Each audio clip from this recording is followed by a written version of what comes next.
دوستان عزیز، اینک باز فرصت دیداری یکدیگر رسید. طول این لحظه با ما باشید. خیلی جالب است. باوری دارم که به شما پسند میآید. امروز من به شما دو معجزه خیلی زیبا را پیشکش میکنم. چنانچه که میبینید امروز با ما خربوزچه میده و تربوزچه لازم میشود. با فکرم که شما حیران شده ایستاده اید که چرا تربوز و خربوزه ما چنین مینمایند. من به شما میگویم امروز من به شما از تربوز و خربوزه سبچه آماده میکنم. چطور انا میبینید؟ اکنون با دقت تماشا کنید. من اولا کارم را از خربوزه آغاز میکنم. برای شکل درست گرفتن سبدمان برای ما انا همین خل چسبک لازم می شود. چنانه که میبینید ما با مادرم چسبک را آماده کرده ایم. اکنون ما باید خربوزچه را از دو طرفش ببریم با انا همین شکل چسبک ها. با شکل چسبک ها قالبش را میبریم. دوستان با دقت نگاه کنید. با انا همین طرز بریدن لازم است. انا همین خیلی جدا میکنیم. بینید چه خیلی زیبا می نماید. خب اکنون در یک تقسیمچه دیگر جدا میکنیم. من تربوز را یک طرف میگذارم که تا اینکه شما با دقت تماشا کنید. اکنون دانچه های خربوزه را جدا میکنیم.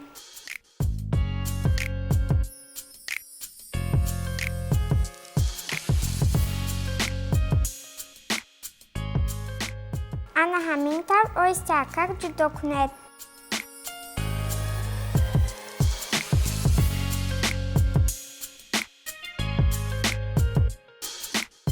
سراسیمه نشده نازکانه گیرید.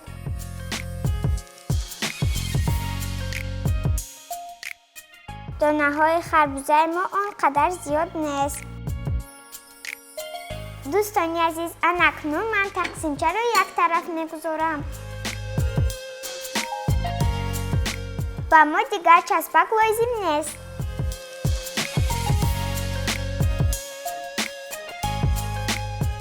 یک سری دیگر را به شما میگویم. برای خالی کردن سبد به ما قاشقچه مخصوص لازم است. این قاشقچه یخمازگیری می باشد. آن را شما می توانید در تمام مغازه ها دسترس کنید. اکنون من با این قاشقچه کارم را سر می کنم. شما باشید با دقت تماشا کنید. من کارم را از دسته سبچه آغاز می کنم.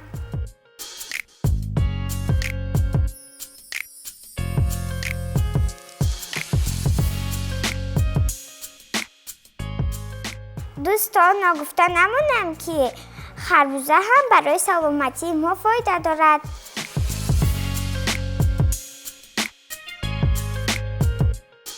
در ترکیب خربوزه فایز قند زیاد است. کمخونی را برطرف میکند. اما از معیار بسیار استفاده نبرید. انا همینطور با قاشقچه مخصوص درون خربوزه را خالی میکنیم. انا بینید چه سقاچه های زیبا گرفتیم. این سقاچه ها با یاری انا همین خیلی قاشقچه مخصوص است. شما هم کوشش کنید که با انا همین خیلی قاشقچه ها کار کنید. اکنون من قسم دیگری خربوزه را نیز با انا همین طرز خالی میکنم.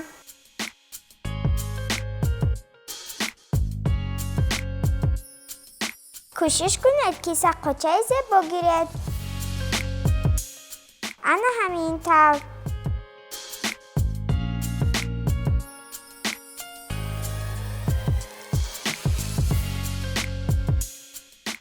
انا همینطور. درون سبچه را با انا همین طرز خالی میکنیم. جایهای زیادترش را با کار درست کنید. قاشقچه برای ما حالا لازم نیست. اکنون سقاچه ها را گرفته داخل سبچه پر میکنیم.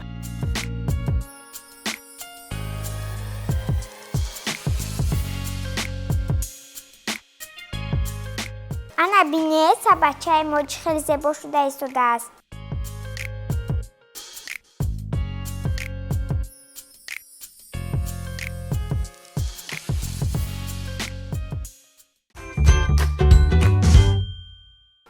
اکنون قریب معجزه ما آماده شد. من چسبک ها را میگیرم.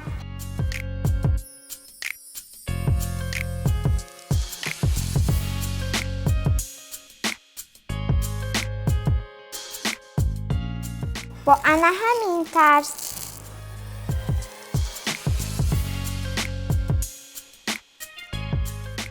اکنون من از پوست خربوزه چنین آرایش آماده کردم. آن را به دسته خربوزه میچسبانم. برای چسباندن به ما چوبچه‌های مخصوص لازم میشوند. یک سقاچه را بالای آن میچسبانیم. انا همین طور. انا زیبا شد ببینید. سبد ما آماده شد. دوستان سبد من به شما معقول شد. خیلی شدم که به شما معقول شد. باوری داشتم که به شما پسند می آید. با انا همین طرز من باز یک سبد دیگر از تربوز آماده می کنم.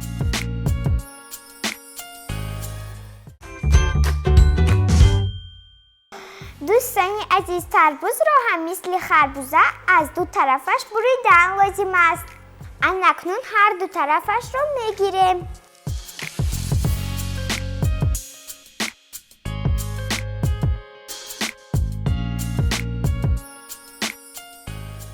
همین طور. در اینجا هم به ما قاشقچه مخصوص لازم می شود. چون خربوزه درونی تربوز را هم خالی میکنیم.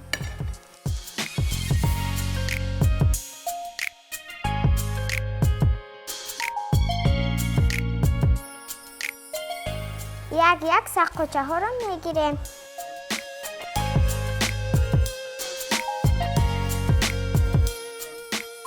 تربوز برای کاری روده ها خیلی فایده میرسوند. سنگ گرده را میافتاند.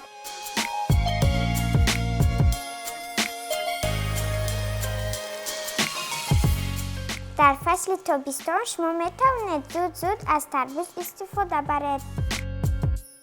تربوز هم میوه تشنه شکن است و خیلی فایده آور است.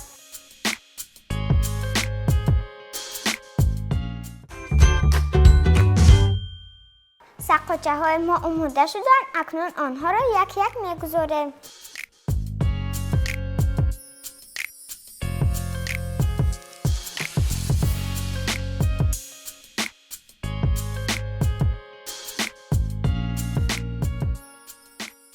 اکنون سبدچه ما آماده شد. از آن چسبک ها را میگیریم.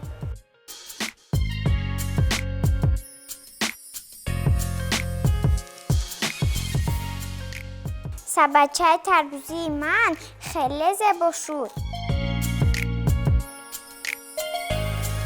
حالا من او را باز آرام میدهم.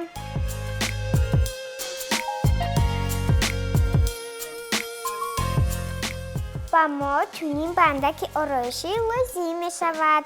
این بندک را من از یک طرف سبدچه می بندم.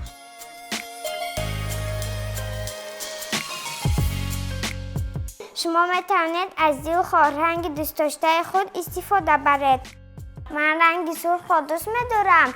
بنابراین بندک سرخ را استفاده بودم. ببینید سبد تربوزی من خیلی زیبا شد. شما می توانید در روزی زادروزهای دوستانتان چنین سبدچه را آماده کنید. باوری دارم که به دوستانتان خیلی پسند می آید. اکنون من به شما درباره تربوز معلومات می دهم. خوب گوش کنید.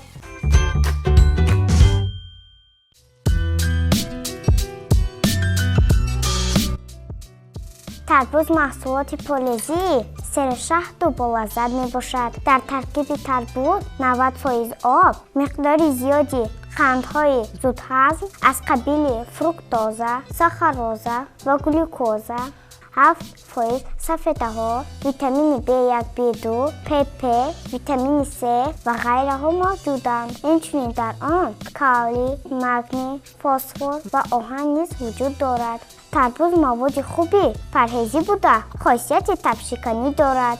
میوه و شیره تربوز برای بیماران دل و رگ‌های خونگرد منفعت آور است. در روزگار آن را به شکل تر و تازه استعمال کرده از آن مربا، جم ها و پاویدولا تیار می کنند. اینچنین از آن هر گونه خورش های با لذت آماده می کنند.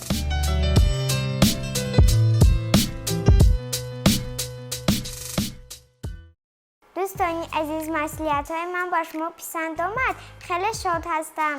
این بود 2 معجزه عجیبی من. شما همه توانید در خانه چنین بچه ها آماده نمایید و روزهای خود را خوش گردانید. خیر دوستان، تا برنامه های آینده در برنامه نوشین.